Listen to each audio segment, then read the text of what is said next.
Hey everyone, Ryan here from Dorklords Game Club, here to introduce our first ever Dorklords Warhammer 40k battle report. Tonight we have the Battle of the Mikes. We have UK Mike and his Tyranids from High Fleet Mantis versus Mike and his Templar army. So let's get everything started and introduce the armies.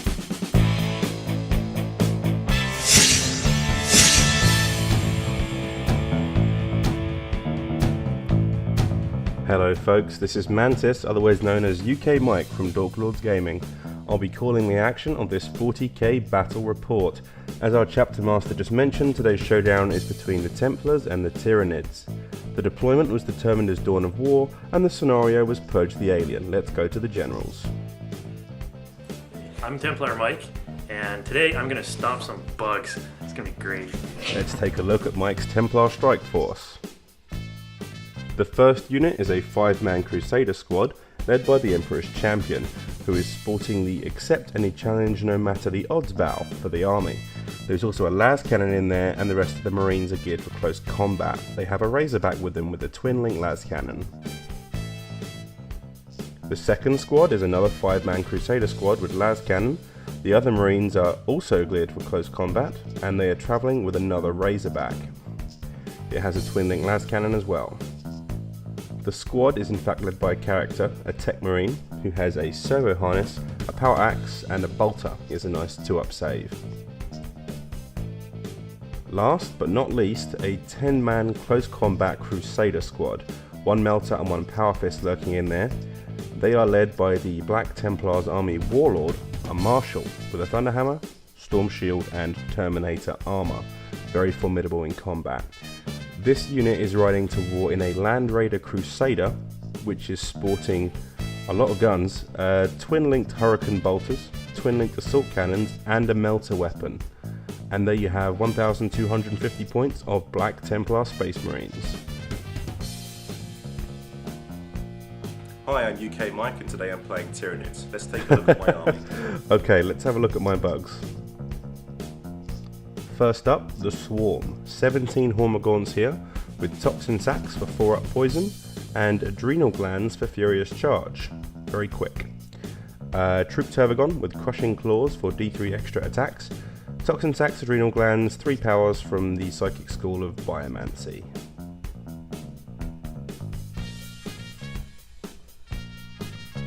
Seven Umgal Stealers. They'll be hiding in area terrain.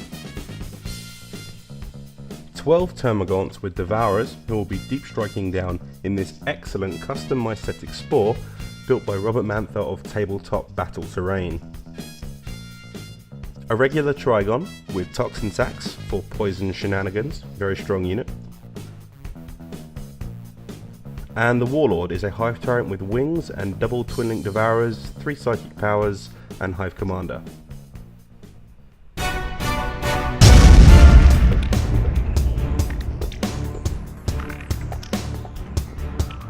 So, you've seen the players and you've seen the armies. Here is the war-torn cityscape that will be our battlefield. This was also built by Tabletop Battle Terrain.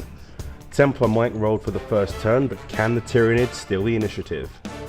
It's a 6! Templar Mike may have lost the initiative, but he's using his Warlord trait to redeploy here, Princeps of Defeat.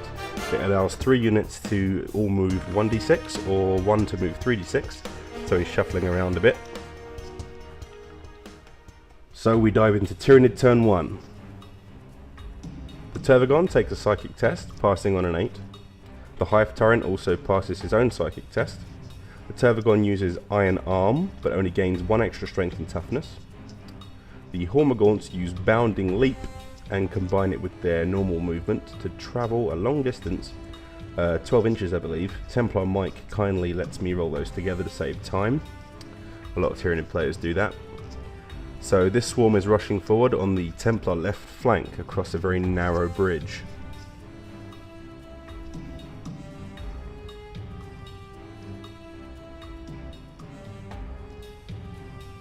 After casting Endurance on himself, the Flyrant swoops up the Templar right flank. Endurance gives him It Will Not Die and the chance of regenerating wounds. The Tervagon moves up as well. Now for the shooting phase, and the Hive Tyrant opens up with its Devourers, strength 6. Thank God for the twin links because I miss a lot of shots here. Then the penetration rolls, needing 5s to glance. I managed to do 5 hull points, so the tank is definitely destroyed.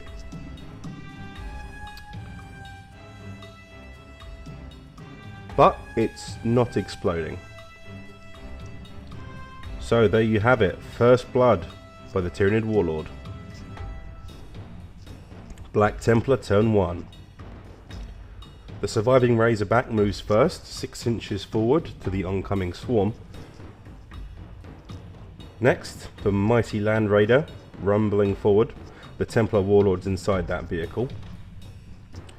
The Tech Marine and his entourage with las cannon move up a little. Notice here that Mike cleverly doesn't move his heavy weapon, he keeps it stationary, so it can fire without penalty. On the Templar right flank, the Emperor's Champion and his cohorts stride forwards. The blast from their Razorback exploding didn't actually cause any casualties to the squad, but the heavy weapon does move, so it will be only snap firing.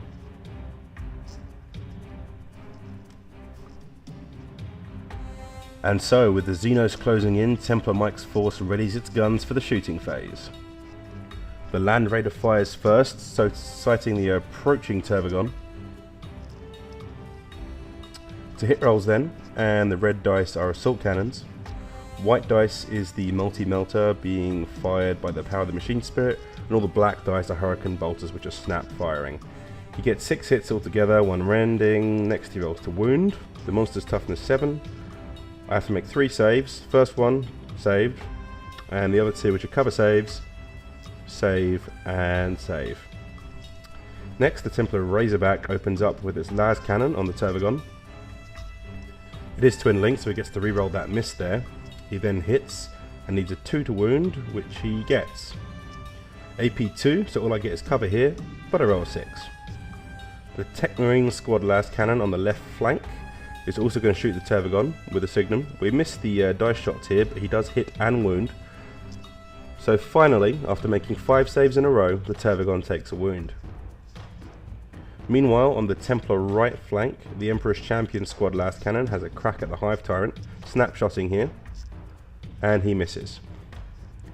Battle has joined, blood has been shed, and turn 1 has ended. It's time for Tyranid turn 2. We start with the reserve rolls. The Trigon comes in on a 5, the Umgal Stealers come in on a 4, and the Devil Gaunts come in from their Spore on a 5, so everything's in. I chose to deploy the Devil Gaunt Spore first and got a hit, so there's the Spore. The Gaunts are deploying close by, not far from the Emperor's Champion squad actually. They can't move this turn, but they can shoot, and they're a good mass small arms unit.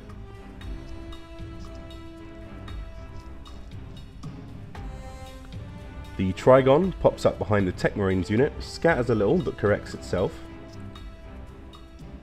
And this is the Ruin I chose for my lurking Umgal Gene Stealers. This unit of 7 was hoping to be a little closer to the foe, but they do have fleet. Psychic test then, the Hive Tyrant goes first and passes. The Tervagon takes his 2 and passes with an 8. Tervagon uses Einarm again, getting his strength and toughness up to 9. The Hormagaunts dash forward again with Bounding Leap, and they use Fleet to reroll 1 dice, so they move a total of 10. They are funneling through that narrow bridge. The green area in the middle there, which is a swampy river, is impassable.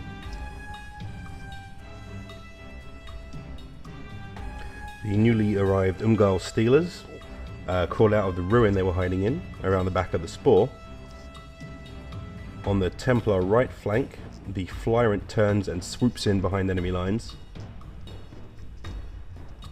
Shooting then, and the Flyrant fires on the other Razorback, 12 shots. I actually missed 9 of them, but Twin Link saves me yet again, and I get 6 hits altogether.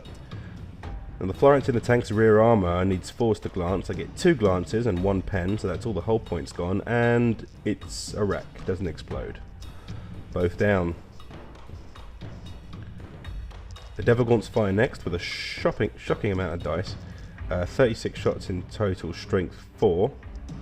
I actually managed 23 hits here, which is pretty good to say the least.